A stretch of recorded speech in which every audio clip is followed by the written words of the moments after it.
Xi Jinping only wants the most devoted Chinese Communist Party members. His tough membership rules could backfire.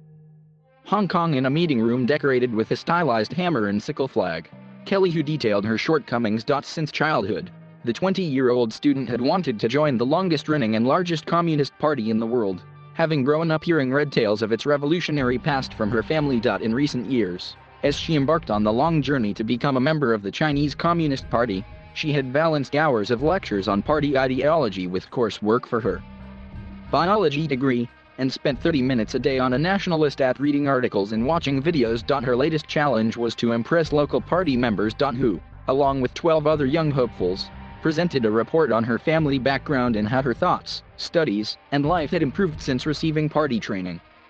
Next, she fielded questions on her respective shortcomings for who, gaps in her knowledge of party history, and being too strict with team members before being sent out of the room so the members could vote on their fate. All of them were accepted. When they announced that I had become a probationary party member, I was very happy, but the atmosphere was so solemn you couldn't show your happiness, said who is not using her real name as she is not authorized to speak to media, of the June meeting in southern China, where she studies. You had to appear calm and couldn't even clap. Who will now spend a year as a probationary member, meaning she must perform the duties of a full member without the right to vote in party elections. At the end of the year, her local branch will decide whether to admit her to the party, which has grown from just 53 members when it was founded 100 years ago to more than 95 million. In the past, who could have been a fairly silent member of the party, with little involvement in its politics. Many members simply joined because their families told them to, or because they wanted a leg up in China's highly competitive job market, and might not be fervent believers in party ideology. But that is changing. Chinese President Xi Jinping, whose real power derives from his position as the head of the ruling Communist Party, has placed more emphasis on quality over quantity. He has demanded absolute loyalty from party members, launched an ideology drive to shore up their faith, and unleashed a crackdown on internal dissent. Members are bound by more stringent rules, and millions of cadres have been investigated for violating them in the past 9 years since 11 took control of the party. They are also joining at a time when the party is facing increased scrutiny overseas. The Chinese government has faced international opprobrium over its alleged human rights abuses in Xinjiang, crackdown on Hong Kong, and military expansions in the South China Sea. Its foreign policy has grown increasingly assertive, straining already deteriorating relations with Western nations and some of its neighbors. Those who still aspire to join face tighter rules and more requirements once they become members, as the party aims to weed out applicants joining for self-interested reasons, leaving only the most devoted members like who. What it takes to join whose journey to become a party member began in September 2019 with a 5-page, handwritten letter. In it, she detailed why she wanted to join the party and how her actions aligned with its ideology. When the local branch released a list of potential names for membership, giving the public a chance to raise objections, she was on it. After passing that hurdle in April last year, who began attending party lectures, which she was required to submit handwritten notes to ensure she was paying attention. Each day she spent half an hour on the Zhuexiqiangguo app, which teaches Xi's ideology and translates literally to study the powerful nation, or as a wordplay, study 11 to empower the nation, a sign of Xi's growing personality cult. Xi's doctrine was written into the party's constitution in 2017, making him only the third Chinese leader to have his eponymous political philosophy enshrined in its theoretical pantheon. Every few months, who handed in a handwritten self-reflection report on how she had served the people and improved herself. Meanwhile, local branch members vetted her through her teachers, classmates, and even people she didn't know very well. Every layer of evaluation and selection is very strict, she said. For every evaluation, the party branch will go to the masses to learn about how you are in real life, instead of merely listening to your own reports. It's tough to gain admittance. About 12% of applicants nationwide were accepted in 2019, according to party data. Already, who says the process has changed her. She says she spends a lot of time attending activities organized by her local party cell, which range from watching patriotic movies to doing volunteer work, such as cleaning school laboratories and teaching kindergarten children. Yaya, 21, a probationary party member in the southern city of Guangzhou, said when she first applied, she didn't think too much about it. Everyone around her was applying to join, so she submitted an application, too. I nearly followed the crowd, said Xiaoya, who is also using a pseudonym to protect her identity. Soon, the party was taking up a large chunk of her life. She volunteered for marathons, and went to a remote, mountainous part of Guizhou province to teach in an ethnic minority village. Although the school had concrete floors and old desks, it had advanced projectors and computers which the principal told her were paid for by the country's poverty alleviation policy. She felt the government had helped rural communities a lot. I feel like I should learn from the party and improve myself to better serve the people, she said. Both Xiaoya and Hu have been subject to Xi's tougher requirements on new recruits, which were introduced in 2014. Although being admitted to the party has always involved a rigorous selection process, there are now even more demands. The hope is raising the barrier will keep people who aren't serious out. A decade ago, a rank-and-file party member would have only minimal requirements, such as attending one meeting a year and paying dues.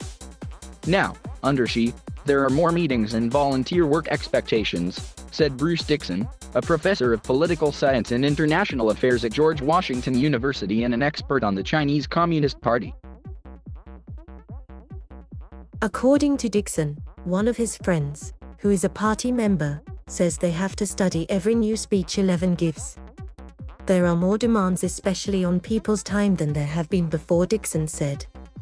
If you're not going to be willing to step up for the party, then doesn't really want you in it.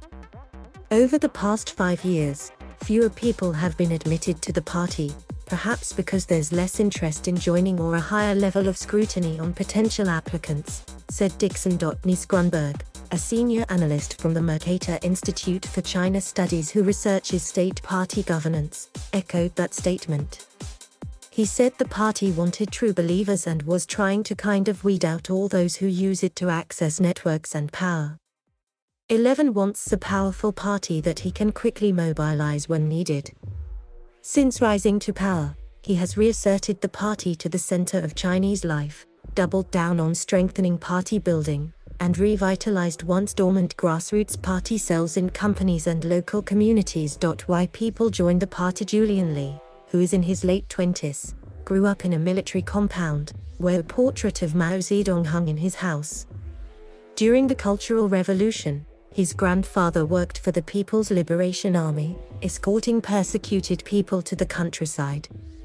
His father worked for the government in Beijing, and hoped Lee would follow his lead. His party membership was almost a foregone conclusion. At 18, Lee, who asked not to use his real name to protect his family, joined the party not because he was especially interested in being a member or working for the government, but to please his father. He didn't even write his own application letter. His father's secretary prepared the materials for him. Lee's parents hoped party membership would help his career, a reasonably common rationale for joining, according to Dixon. When the party was founded 100 years ago, its members were urban intellectuals. Blue-collar workers didn't read much. Karl Marx, the German theorist whose ideology helped shape that of the early party, Dixon said. Under Mao, the founding father of the party and the People's Republic of China, however, peasants were recruited.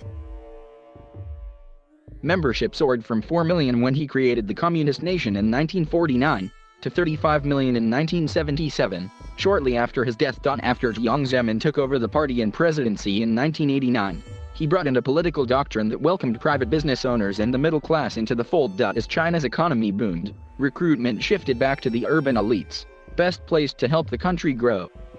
Each year, the best and brightest are recruited.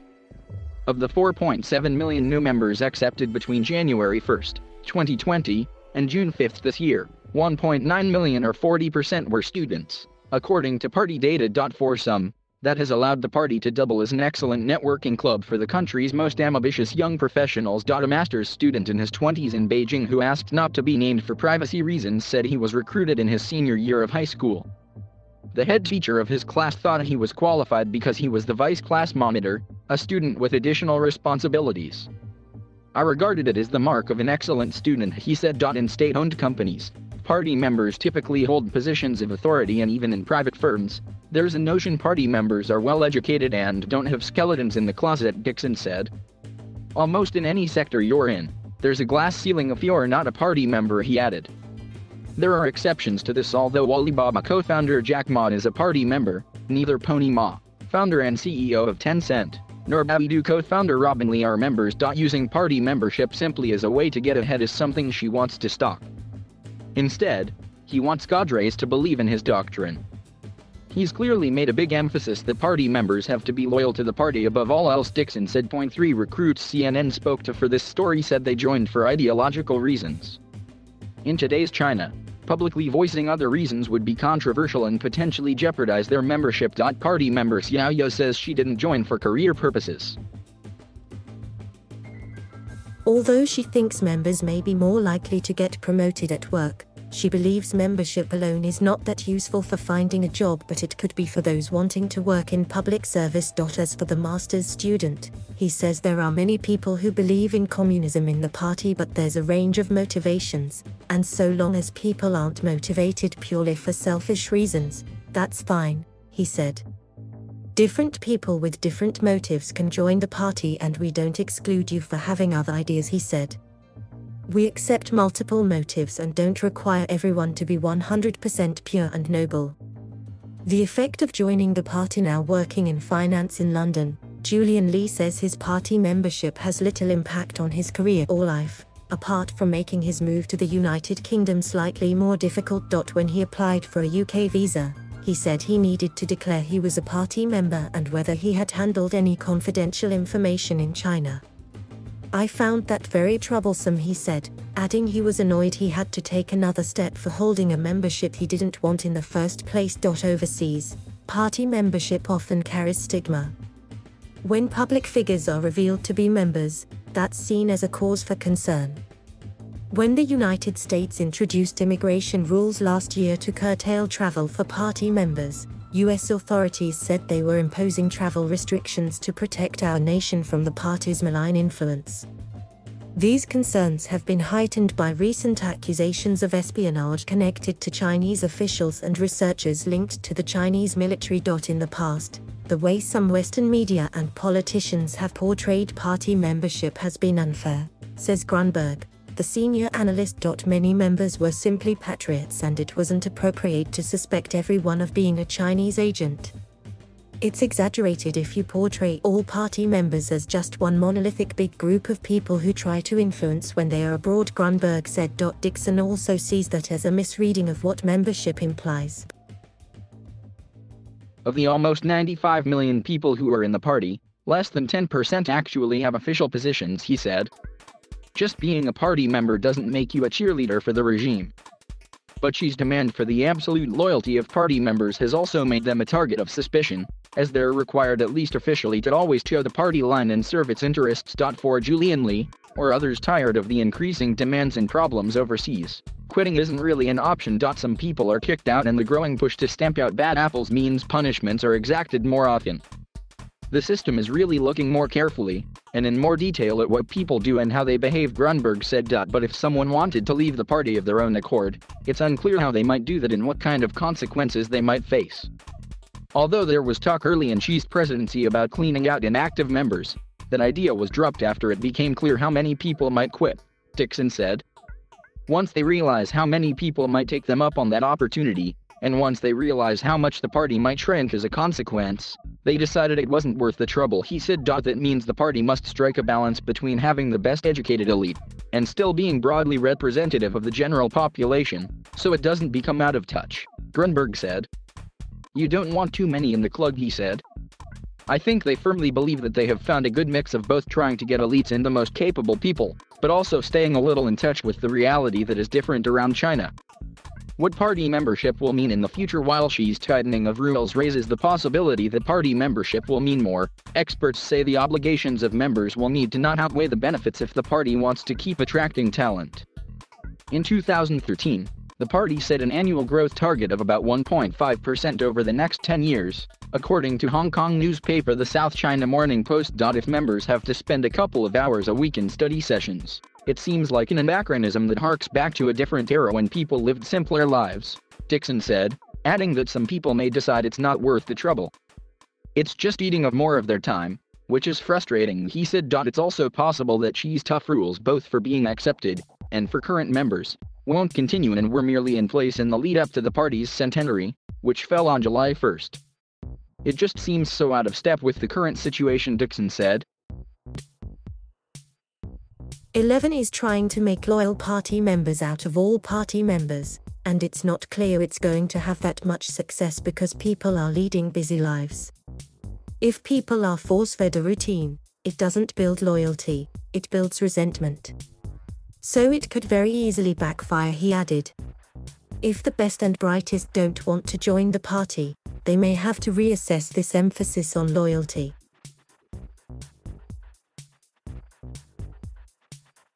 Thank you for watching. Please subscribe.